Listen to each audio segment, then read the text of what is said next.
ભાવિ ખરિયા એક એવો સિતારો વિશ્વનો બનશે.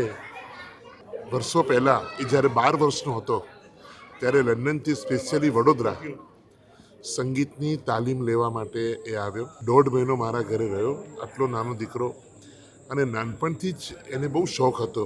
અને એના પહેલાં હું જ્યારે લંડન ગયો ત્યારે પણ એના પપ્પા અને મમ્મી મારી પાસે 1 કલાક એને સંગીત શીખવા માટે મૂકી જતા હતા. અમને કોઈને આશા નથી કે ત્યાર પછી આટલી બધી મહેનત કરી અને આટલું બધું સ્ટારડમ મેળવશે. છેલ્લા 3 વર્ષથી અમે એના વિડીયો જોઈએ છે. એ લંડનમાં ખૂબ મહેનત કરે છે, ખૂબ રિયાઝ કરે છે. આજે એને પ્રત્યક્ષ ઇન્ડિયામાં પહેલીવાર કોન્સર્ટ કરતા જોયો તો એક ટીચર તરીકે, એક સર તરીકે મને અને મારા પરિવારને ખૂબ આનંદ છે. ભાવિક પાસે ખરેખર એક મુલાયમ અવાજનો એ માલિક છે અને દિવસે દિવસે ઉત્તર ખૂબ પ્રગતિ કરે અને વિશ્વનો એક મહાન કલાકાર, મહાન ગાયક બને એવી જ એક ટીચર તરીકે, એક સર તરીકે, એક મેન્ટર તરીકે મારી એને ખૂબ ખૂબ શુભેચ્છા છે. Thank you.